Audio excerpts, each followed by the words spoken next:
Get her out. Now. Now. Preston Whitfield III didn't even look at her when he said it. He just swirled his bourbon and curled his lip like he'd smelled something rotten. I will not have some random black woman wandering around my son's wedding. This is disgusting. 300 guests went silent. Champagne flutes froze mid-air. He stepped closer. His voice dropped to a snarl. I want this trash removed before she stinks up the whole estate. She smoothed the front of her navy dress. Then she looked him dead in the eye and said very quietly, "Are you sure you want to do that, He sir?" was sure. He called the cops. And what happened next destroyed everything he had. But before we get to that moment, let me take you back to the beginning of that day. Because you need to understand who this woman really is. Charleston, South Carolina. A warm Saturday in late June. The kind of morning where the air smells like jasmine and the sunlight paints everything gold. A dark green SUV pulled through the iron gates of the Belrose estate. Nothing flashy, no driver, no entourage, just a woman in a navy dress behind the wheel, windows down, gospel music playing low on the radio. That woman was Camille Crawford. She parked near the service entrance, grabbed her leather tote, and walked inside like she'd done 1,000 times before. Because she had. This was her place. Every brick, every beam, every blade of grass. The Belrose was a 19th century estate. Once upon a time, it had been a plantation, a place of pain, of chains, of history most people would rather forget. When Camille bought it 6 years ago, it was rotting, shutters hanging off, vines choking the columns. The whole town thought she was crazy. She didn't just restore it, she reclaimed it. She turned that broken-down monument to suffering into a luxury boutique hotel that celebrated Black Southern heritage. She handpicked every piece of art on the walls. She hired local craftsmen to rebuild the woodwork. She planted gardens where cotton fields once stood. Today, the Belrose was worth over $30 million, and it was only one of 4 properties in her portfolio. Crawford Estates Group, her company, was valued at $90 million. She'd built it from nothing. A girl from North Charleston whose mama taught 3rd grade and whose daddy died when she was 15. Howard University on scholarships, Columbia Business School on grit, and everything after that on sheer will. But you wouldn't know any of that by looking at her this morning. She walked through the kitchen and called every staff member by name. She straightened a crooked photo frame in the hallway. She tasted the vinaigrette for the reception salad and nodded her approval. Her mother, Nadine, was sitting on the back veranda with a glass of sweet tea and a crossword puzzle. Nadine was 71, retired, and the only person on earth who could make Camille slow down. "You working today, baby?" Nadine asked without looking up. "Just keeping an eye on things, Mama." "Mm-hmm. Now here's what you need to know about today. The Belrose had its biggest booking ever, a $250,000 wedding, the Whitfield Sloan wedding. 300 guests, a 12-piece orchestra, white orchids flown in from Thailand. Crystal chandeliers moved outdoors and hung from oak branches like something out of a magazine. The groom was Trip Whitfield, young, polite, seemingly decent. But his father, Preston Whitfield III, was a different story entirely. Preston was a hedge fund billionaire out of Greenwich, Connecticut. Old money, old name, and very old attitudes. He'd arrived the night before and immediately started treating the staff like furniture. He snapped his fingers at servers. He mispronounced names on purpose. He complained that the help wasn't moving fast enough. One bartender told the kitchen staff she'd never felt so small in her life. But Camille didn't know any of that yet. She had a policy during big events. Stay present, stay invisible. She moved through her own property like a shadow, making sure the flowers were perfect, making sure the music was right, making sure every guest felt the magic of the Belrose. She wasn't on the guest list. She didn't need to be. She owned the list. She owned the building. She owned the ground it stood on. And in about 2 hours, the man who rented her ballroom was going to call the police and try to have her dragged off her own property. The ceremony ended around 4 in the afternoon. Guests flooded onto the garden terrace for cocktail hour. The orchestra shifted to soft jazz. Waiters in white gloves circled with trays of champagne and shrimp crostini. The late June sun hung low and golden, turning everything it touched into warm honey. Camille had spent most of the ceremony in her back office, reviewing invoices and coordinating with the kitchen. Now she stepped out through a side door to check on the catering tent.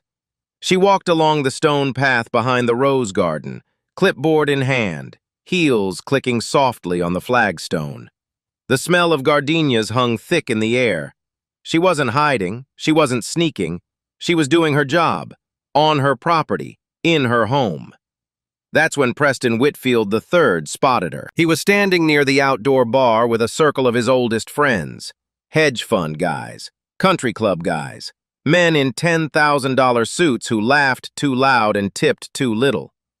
Preston had his third bourbon in hand. His face was flushed. His bow tie loosened just enough to signal that he felt comfortable, that he felt like he owned every square inch of this place. He saw Camille walking past the rose bushes, a black woman, alone, not in a server's uniform, not carrying a tray, just walking through the garden like she had somewhere to be. He didn't ask anyone who she was. He didn't flag down the wedding planner. He didn't pause for even half a second to consider that maybe, just maybe, she had a reason to be there. His jaw tightened. His nostrils flared. He set his bourbon glass down on the bar hard enough to make the bartender flinch. "Somebody get her out of here," he said. "We've got to crash her." His voice cut through the jazz like a knife through silk. The nearest 50 guests heard every word. A woman in a peach dress froze with her champagne halfway to her lips. Two men at the bar exchanged a long, uncomfortable glance. A waiter carrying a tray of canapes stopped dead in his tracks, and a teenage girl in a blue gown quietly raised her phone and pressed record. Preston wasn't done. "This is unbelievable," he said, louder now, turning to his friends. $250,000 and they can't even keep people off the lawn. What kind of place is this?" One of his friends, a red-faced man in a gray suit, shook his head and muttered something about screening at the gate. Another one chuckled into his drink. Camille stopped walking. She turned slowly. She looked at Preston across 30 feet of manicured grass. Then she took a breath, long, steady, controlled, and did something most people wouldn't have the nerve to do. She walked directly toward him. Her heels were steady on the stone, her chin was level, her hands were relaxed at her sides. Not one part of her body showed fear. "Good afternoon," she said. Her voice was warm, professional. She extended her right hand. "I'm Camille. I manage operations here at the Belrose." Preston looked at her hand like it carried a disease. He didn't take it. Instead, he looked her up and down, slowly, head to toe and back again. The way you'd inspect something unpleasant that had washed up on your beach. "I don't care if you're the maid or the manager," he said, his lip curled. "I didn't authorize you to be walking around my event. This is a private function, guests only." "I understand, sir, but I'm not a guest. I work here. I have every right to be on—" "You have the right to leave. That's what you have." His voice was louder now. Heads turned from across the terrace. The jazz trio faltered. The cellist stopped playing entirely. Camille kept her hand extended for another 3 seconds. Then she lowered it. Slowly. With dignity. "Sir, if you'd like, I can show you my credentials. I'd be happy to clarify." "Credentials?" Preston laughed. Short, sharp, ugly. He turned to his circle. "She wants to show me credentials. What is this, a job interview?" His friends laughed. Not all of them, but enough. The sound bounced off the stone walls of the terrace like an echo in a tomb.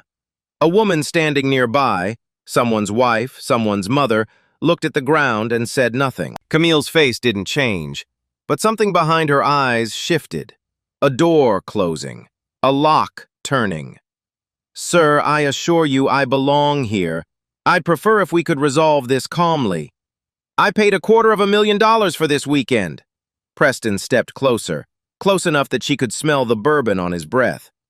"That means I own this place until Monday morning, and I don't recall putting your name on any list." He pulled out his phone. "What are you doing?" Camille asked. calm, level. What I should have done 5 minutes ago. He dialed 911, right there in the middle of the terrace. He didn't step away. He didn't lower his voice. He wanted every single person to see him do it. He wanted it to be a performance. Yes, I need police at the Belrose estate on River Road. I have an unauthorized black female trespassing at a private event. He paused, looked right at Camille while he spoke. She's been aggressive, confrontational. She's refusing to leave, and frankly, I don't feel safe. I need an officer here immediately. Aggressive, confrontational, doesn't feel safe. Camille had not raised her voice once. She had offered to shake his hand. She had smiled. But on that 911 recording, she was now a threat. The garden went silent. The jazz stopped completely. 300 people stood frozen in their cocktail hour finest, watching a man in a tuxedo call the police on a woman whose only crime was existing in his line of sight. At least 4 phones were recording now, screens glowing in the golden light. Camille's jaw tightened, the first crack in her composure. But it lasted less than a second. She reached into her tote bag and pulled out her own phone. No rush, no panic. She typed 2 text messages. The first went to Garrett Jennings, her attorney. Come to the Belrose, now, bring everything. The second went to Raymond Ellis, her head of security. Pull all surveillance from the last 30 minutes, every camera, save it all. She put her phone back, straightened her shoulders, and waited. 8 minutes later, a Charleston PD cruiser turned onto the long gravel drive. No siren, but the blue lights were flashing. They bounced off the crystal glassware on every table. They reflected in the champagne flutes. They painted the 100-year-old oak trees in pulses of red and blue. The string quartet quietly packed their instruments. Nobody told them to stop. They just knew. Officer Derek Hollins stepped out of the cruiser. Young, early 30s, clean-shaven, square jaw. His uniform was crisp, his posture rigid, and his right hand hovered near his belt as he crossed the lawn. Preston was already moving toward him, arms wide, voice booming. Officer! Thank God you're here. That woman right there, the one in the blue dress, she's been harassing my guests. She refused to leave, and I believe she could be dangerous. I want her removed from this property, now! Hollins looked past Preston's shoulder. He saw Camille standing near the rose garden, alone, hands at her sides, perfectly still. Her navy dress didn't have a wrinkle on it. She didn't look dangerous. She looked like she was waiting for a bus. But Hollins had a call on his radio that said, aggressive black female, and a billionaire in a tuxedo telling him she was a threat. So he walked toward her, slowly, carefully, like she might break or explode. Ma'am, I'm Officer Hollins, Charleston PD. I'm going to need to see some identification. Camille nodded. She moved her hand toward her bag, slowly, very slowly. The kind of slow that a black person in America learns the hard way. I understand, officer. My name is Camille Crawford. I'm not a guest at this event. She paused. I own this property. Hollins blinked. He looked at her face. He looked at the estate behind her, the soaring columns, the crystal chandeliers hanging from ancient branches, the 300 guests in designer gowns. Then he heard Preston's voice from behind. Oh, please. A loud theatrical scoff. She owns it? Officer, come on. Does she look like she owns a place like this? That sentence hung in the air like smoke. It settled on the skin of every person standing on that terrace. Some looked away. Some stared at the ground. A few nodded along. Blue lights kept spinning. The police radio crackled with bursts of static. The smell of gardenias mixed with the sharp scent of fresh-cut grass and fear. Hollins looked at Camille, then at Preston, then back at Camille. He reached for his radio. Dispatch, this is Unit 14, requesting backup at the Belrose estate. Possible trespass dispute. Situation is unclear. Send a supervisor. He turned to Camille. His voice was flat, official. Ma'am, I'm going to need you to wait right here until we sort this out. Don't go anywhere. Camille didn't move. She looked at him with an expression that carried more weight than any words could. I'm not going anywhere, officer. This is my home. The minutes that followed were the longest of Camille Crawford's life.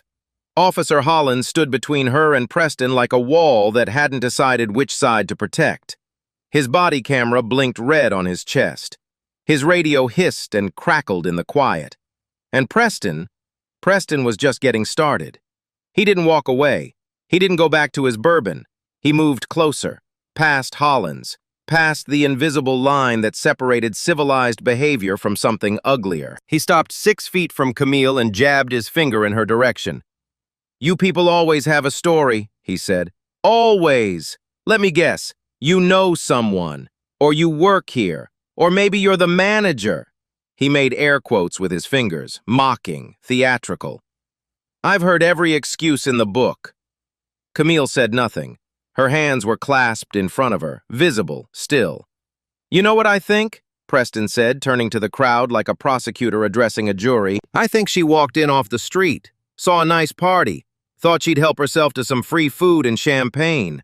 That's what I think." A ripple went through the guests. Some looked down at their shoes. Some shifted their weight. But a few of Preston's friends, the ones who'd been drinking with him all afternoon, started to nod. The red-faced man in the gray suit stepped forward. "Preston's right, we should be checking the silver." Laughter. Not much, but enough to poison the air. Another one, bald, sunburned, gold watch, shook his head and muttered just loud enough to carry. "The neighborhood's really changed, hasn't it?" Camille heard every word. Her breathing stayed even. Her posture stayed straight. But if you looked closely, really closely, you could see her eyes glistening. Just a little. Just enough to know that every syllable was landing exactly where they aimed it. Then a voice came from the edge of the terrace. Thin, trembling, afraid. "Camille!" Nadine Crawford stood at the top of the stone steps. She'd heard the commotion. She'd seen the blue lights from the veranda. She was still holding her crossword puzzle in one hand, her reading glasses in the other. Her eyes were wide, her lips were parted. She looked like a woman watching her child stand in traffic. She started to come down the steps. Camille caught her eye, and without a word, without moving her head more than an inch, she gave the smallest shake, a signal only a mother and daughter would understand. "Stay back, Mama, not now." Nadine stopped. She pressed her hand over her mouth, and she stayed where she was. Officer Hollins cleared his throat. He was sweating now, a thin line of perspiration along his hairline. He looked at Camille with the expression of a man who knew something wasn't right, but didn't know how to fix it. "Ma'am," he said, "do you have any physical proof that you own this property? Something I can verify right now?" "Yes," Camille said. "My office is inside the main building. I can show you the deed, the business license, the tax records, everything you need." Hollins nodded. He turned to Preston. "Sir, would you be willing to come inside with us so we can—" "Absolutely not." Preston cut him off like he was swatting a fly. "I'm not going anywhere with her. Just do your job, officer. Remove her from the premises so I can get back to my son's wedding." Hollins stood there for a moment. Caught. He looked at Camille. He looked at Preston. He looked at the 300 pairs of eyes watching him decide what kind of man he was. He made the wrong choice. "Ma'am," he said, turning back to Camille, "would you mind if I did a quick check of your bag? Just routine, just to make sure." "No." The word was calm, firm, absolute. "I don't consent to a search, officer. I've identified myself. I've offered to show you documentation. I am cooperating fully, but I do not consent to a search of my personal belongings." Preston erupted. "See?" He spun toward the crowd, arms spread wide. "You all heard that! Refusing a search! What is she hiding? What is she carrying in that bag?" He pointed at Camille like she was evidence in a trial. This is exactly what's wrong with this country. A man can't even feel safe at his own son's wedding. You pay a fortune. You do everything right. And then this." He didn't say the word. He didn't have to. The way he waved his hand at Camille, at all of her, said it louder than any slur could. Hollins was rattled. His jaw clenched. His hand moved to the strap of Camille's tote bag. Not a grab, but a reach, an instinct, A step too far. Camille stepped back. One step, sharp, controlled. "Don't touch me." Her voice was low, steel wrapped in velvet. "I have not given consent. You do not have probable cause. Do not touch me." The terrace gasped. A collective inhale from 300 lungs. Phones rose higher. Screens glowed brighter.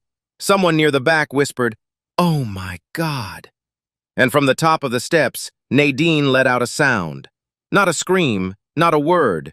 Just a small, broken cry.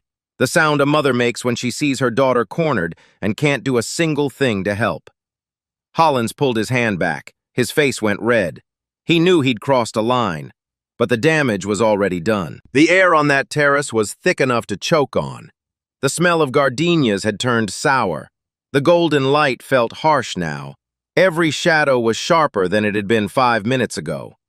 Then, gravel crunching. A second cruiser, pulling through the iron gates and rolling up the oak-lined drive. The door opened. Sergeant Brenda Dawson stepped out. She was in her late 40s, black, composed. 22 years on the force. She had the kind of posture that said she'd seen everything and wasn't impressed by any of it. Her uniform was pressed. Her badge caught the light. Her eyes swept the scene in 3 seconds flat. She saw a well-dressed black woman standing alone near a rose garden. She saw a young white officer with sweat on his forehead and guilt on his face. She saw a red-faced white man in a tuxedo waving his arms and shouting. She saw 300 guests holding their phones like weapons. She walked straight to Hollins. "Status." "Ma'am, Sergeant, the caller reports a trespasser at a private event. The woman claims she works here, possibly the owner. I haven't been able to verify. Have you checked her ID?"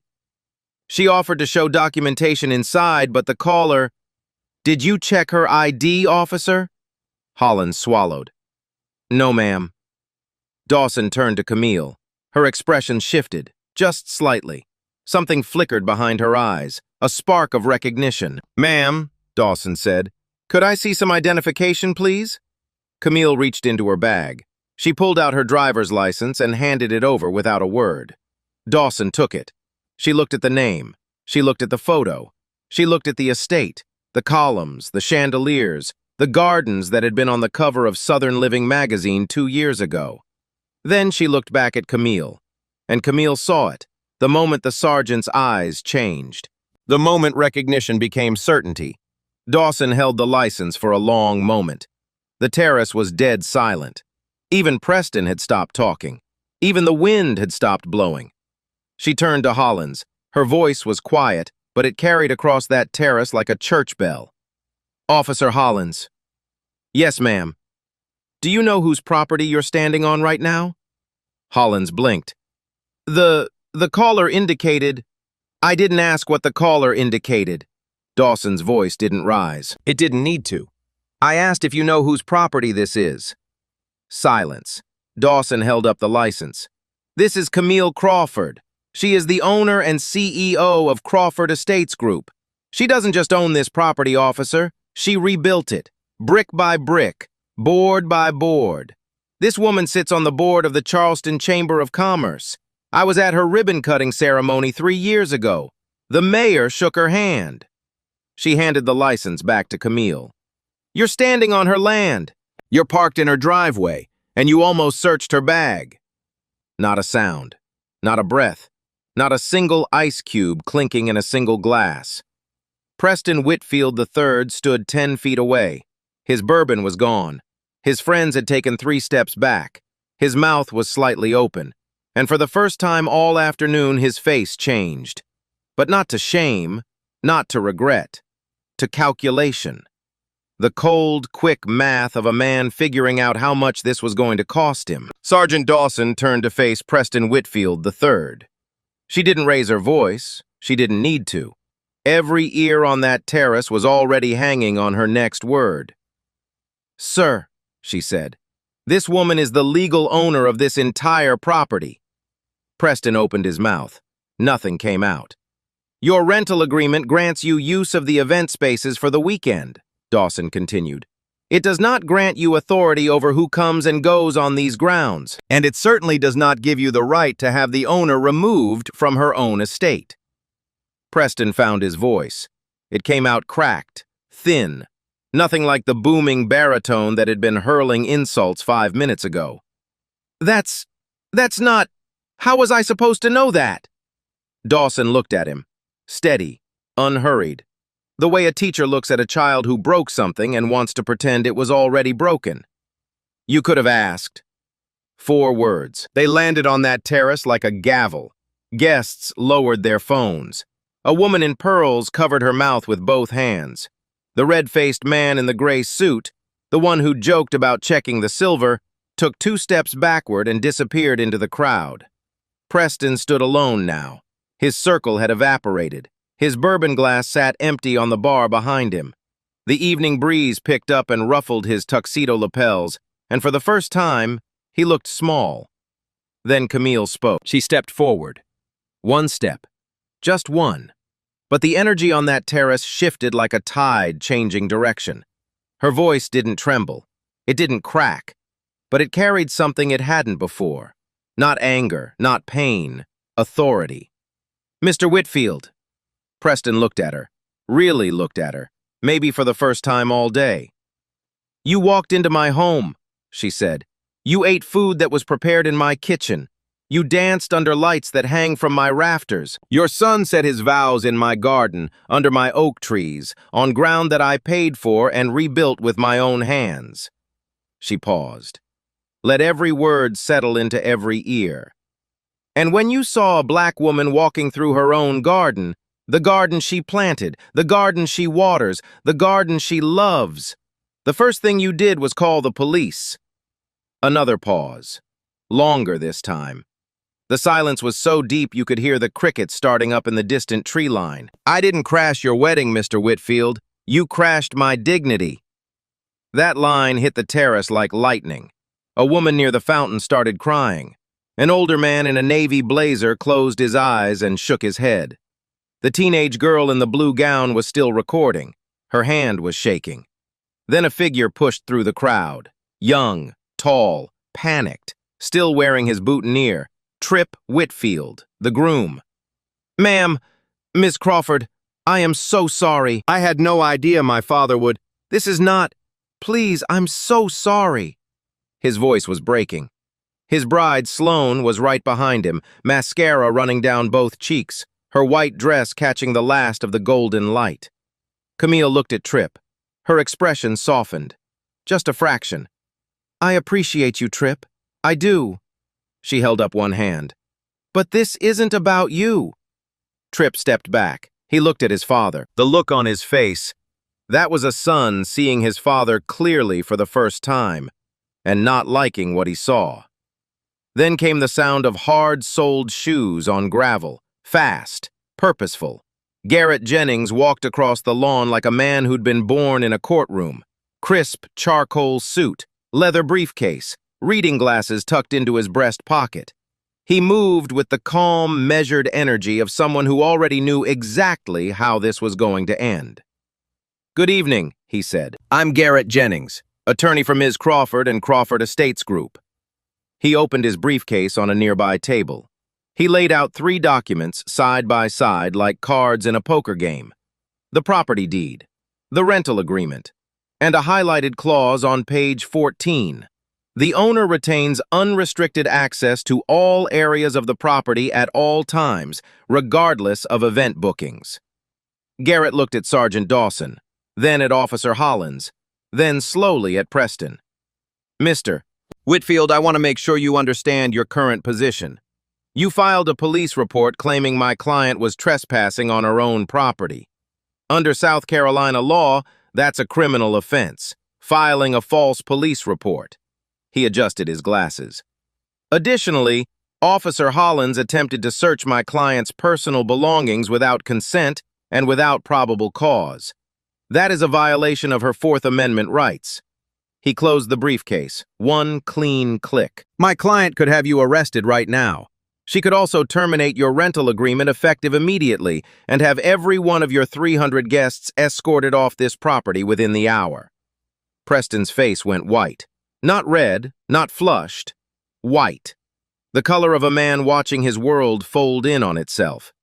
Behind them, Raymond Ellis, Camille's head of security, stepped out of the main building with a tablet in his hand. He caught Camille's eye and gave a single nod. Every camera on the property had been recording. Every angle, every word, every sneer, every pointed finger, every ugly syllable Preston had thrown at Camille on her own land. All of it. Saved.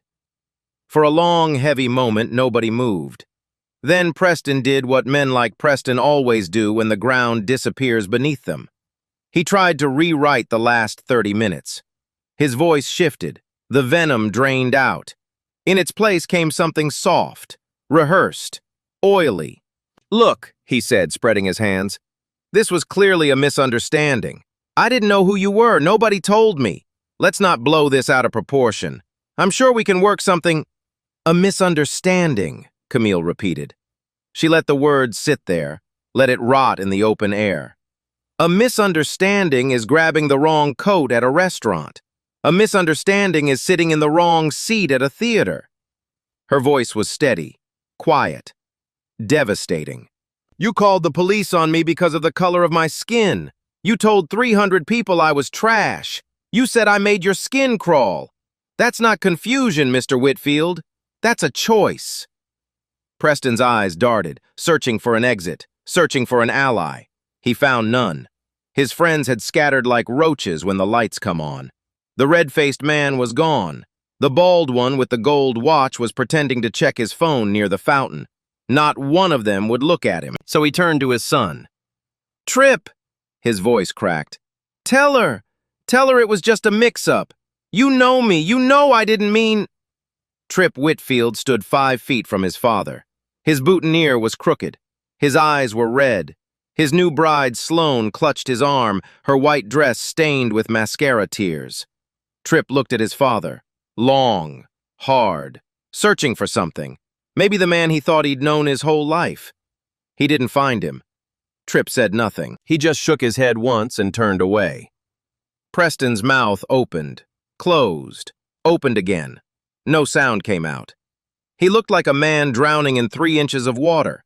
Sergeant Dawson pulled Officer Hollins aside. She didn't whisper.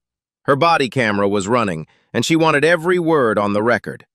"Officer Hollins, your handling of this situation was below department standards." Hollins stiffened. "Sergeant, I was responding to a— You accepted the caller's characterization without independent verification. You did not check the subject's identification before escalating. You attempted to search her personal belongings without consent and without probable cause. You treated this woman as guilty based on nothing more than one man's word and the color of her skin." Each sentence landed like a nail in a coffin. "You are to return to the station immediately and file a complete incident report. You will face a formal internal review. Is that understood?" "Yes, ma'am." Hollins walked to his cruiser. He didn't look back. The blue lights were still spinning. He turned them off before he opened the door.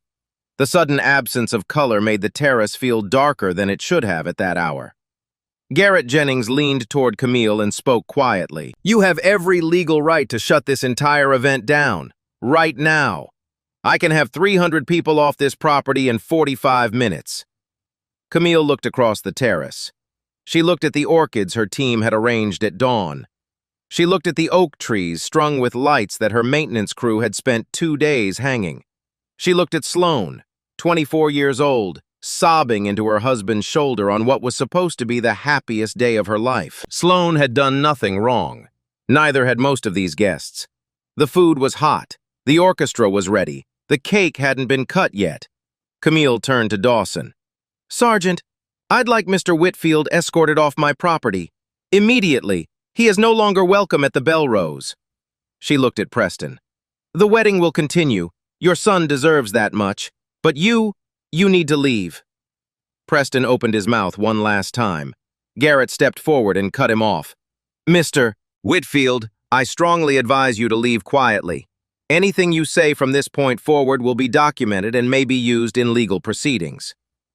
Preston closed his mouth. Raymond Ellis and two members of the Belrose security team walked Preston across the terrace, past the bar where he'd been laughing an hour ago, past the dance floor where the orchestra sat frozen with their instruments in their laps, past the head table with its white roses and calligraphy place cards, past his son who wouldn't look at him. 300 guests watched in absolute silence. Preston's leather shoes crunched on the gravel drive, one step after another, the longest walk of his life. His car, a black Mercedes sedan, was parked under the magnolia tree near the front gate. Raymond opened the door for him, not out of courtesy, out of efficiency. Preston got in. The door closed with a heavy thud. The engine started. The headlights cut through the dusk, and the taillights of Preston Whitfield III's Mercedes disappeared down the oak-lined drive, past the iron gates, and into the Carolina night. He'd arrived at the Belrose like he owned it. He left like he'd been evicted, because he had. The wedding continued that night. The cake was cut. The first dance happened. Sloane threw her bouquet under the oak trees. But the joy was hollow. Every smile had a crack in it. Every toast carried the ghost of what had happened on that terrace. And while Tripp and Sloane danced their first dance, the internet was already doing what the internet does best. The guest videos hit social media before the reception ended. Multiple angles, crystal clear audio. One clip, filmed by the teenage girl in the blue gown, captured everything from Preston's first insult to the moment Sergeant Dawson said Camille's name. It was 4 minutes and 32 seconds long. By midnight, it had been viewed 200,000 times. By Sunday morning, it was everywhere. The hashtags wrote themselves. Hashtag She Belongs Here. Hashtag Camille Crawford. Hashtag Belrose Incident. They trended on every platform. News outlets from Charleston to New York to Los Angeles picked up the story. Opinion columns were written before breakfast. Comment sections exploded. Then, Diana Lockhart got involved. Lockhart was an investigative journalist at Charleston's biggest TV station. Sharp. Relentless. She'd been covering racial profiling cases in the Lowcountry for 6 years. When she saw the guest videos, she made one phone call. To Garrett Jennings. 48 hours later, Lockhart aired an exclusive segment. She had the guest footage. She had the 911 audio. And she had something nobody else did. The Belrose's own surveillance footage, provided with Camille's full consent. The surveillance footage was devastating. It showed Preston from a camera mounted above the terrace bar. It captured his face when he first spotted Camille. The sneer, the disgust, the way he set his glass down like he was preparing for battle. It caught him dialing 911 while staring directly at her. And it caught the moment, in perfect, unforgiving high definition, when he turned to Officer Hollins and said, "Does she look like she owns a place like this?" That clip alone was viewed 12 million times in 3 days. Charleston PD had no choice. They opened a formal internal affairs investigation into Officer Hollins' conduct. The body camera footage confirmed everything the guest videos had shown. Hollins had failed to verify Camille's identity before escalating. He had attempted an unauthorized search. He had treated a property owner like a suspect based solely on the word of a stranger and the color of her skin. But that was only the beginning. The Ninth Circuit Solicitor's Office, South Carolina's equivalent of a district attorney, reviewed the 911 call recording.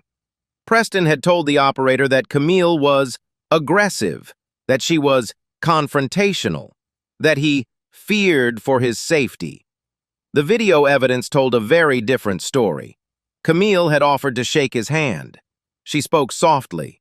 She had not raised her voice once. She had not taken a single step toward him. Every word of Preston's 911 call was a lie. And in South Carolina, lying to the police is not just embarrassing, it's a crime. Formal charges were filed. Filing a false police report. SC Code Section 16-17-722. A misdemeanor carrying up to 30 days in jail and a fine. Preston's legal team moved fast. They reached out to Garrett Jennings within the week, offering a private settlement. A generous one. the kind of number designed to make problems disappear quietly. Garrett's response was 4 sentences long. My client is not interested in your money, Mr. Whitfield. She is not interested in a private resolution. She is not interested in helping you avoid accountability. We'll see you in court. The trial happened 6 months later. It lasted less than 2 days. The evidence was overwhelming. The jury deliberated for under 3 hours. Preston Whitfield III was found guilty. The judge sentenced him to 30 days in jail, suspended, a $5,000 fine, and 200 hours of community service. But it wasn't just any community service.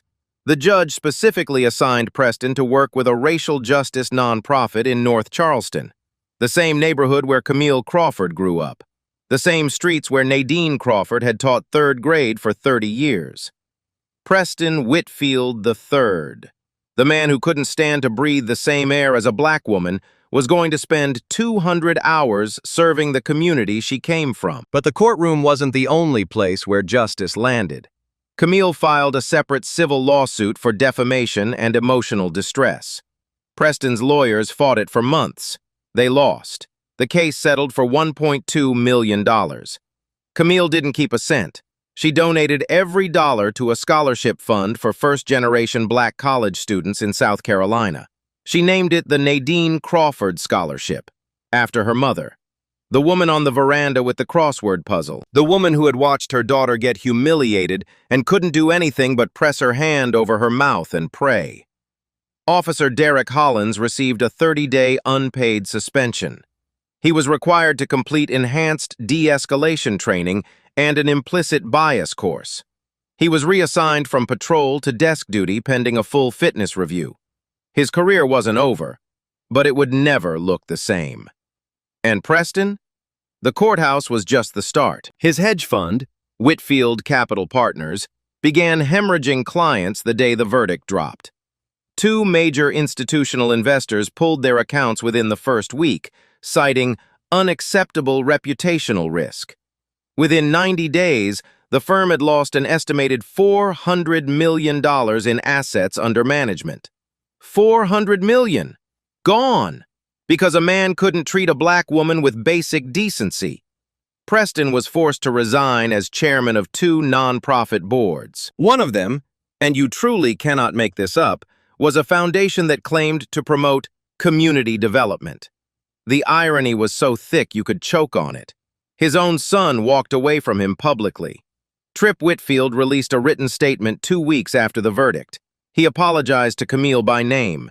He called his father's behavior indefensible, and he donated $50,000 to the Nadine Crawford Scholarship Fund. Meanwhile, the Belrose estate saw a 300% increase in booking inquiries. Travel magazines ran features. Wedding blogs wrote glowing profiles.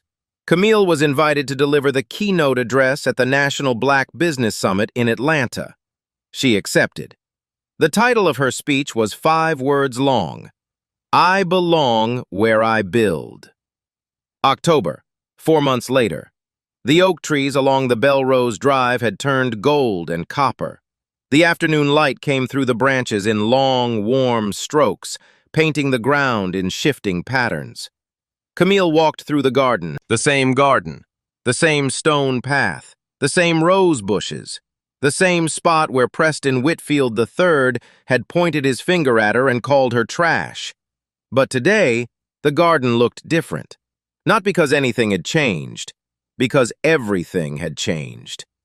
A crew was setting up for the Belrose's annual community celebration, an event Camille started the year she bought the property. Free admission, live music, local food, open to everyone. Folding chairs lined the lawn. A banner hung between 2 oak trees. Welcome home, the Belrose Community Day. Children from the neighborhood were already chasing each other across the grass, while their parents helped arrange tables. Nadine walked beside her daughter. Slower now, her hand resting on Camille's arm. She wore a yellow sundress and her reading glasses on a chain around her neck. They stopped at the old stone pillar near the rose garden. The exact spot. Camille rested her hand on the warm stone. She didn't say anything for a moment. She just breathed. Nadine looked at her daughter's face. at the strength in it, at the peace. "You know your father would have been so proud of you," Nadine said softly. Camille smiled, a real smile, the kind that starts in the chest. "He would have told me to check my flower beds." Nadine laughed. Camille laughed, and the sound of it, warm, loose, genuine, drifted across the garden and mixed with the children's voices and the rustle of autumn leaves. It was the sound of healing, not the kind that erases the wound, the kind that grows something beautiful over the scar. Inside the main building, the walls told a story. Photographs lined the hallway, old ones in sepia showing the estate when it was a plantation. Faces that history tried to forget. And beside them, new photographs. The ribbon cutting, the first event. Camille shaking hands with the mayor, a diverse staff standing together on the front steps, smiling. The past and the present, side by side, unedited, unashamed. The Belrose case left marks far beyond that terrace. South Carolina strengthened its false police report statutes the following legislative session. The new language specifically addressed racially motivated false reports, increasing penalties and requiring mandatory bias training for repeat offenders. Lawmakers cited the Belrose incident by name during the floor debate. Charleston PD implemented new protocols requiring officers to independently verify claims before taking enforcement action in civil disputes. The department called it the Verify First policy.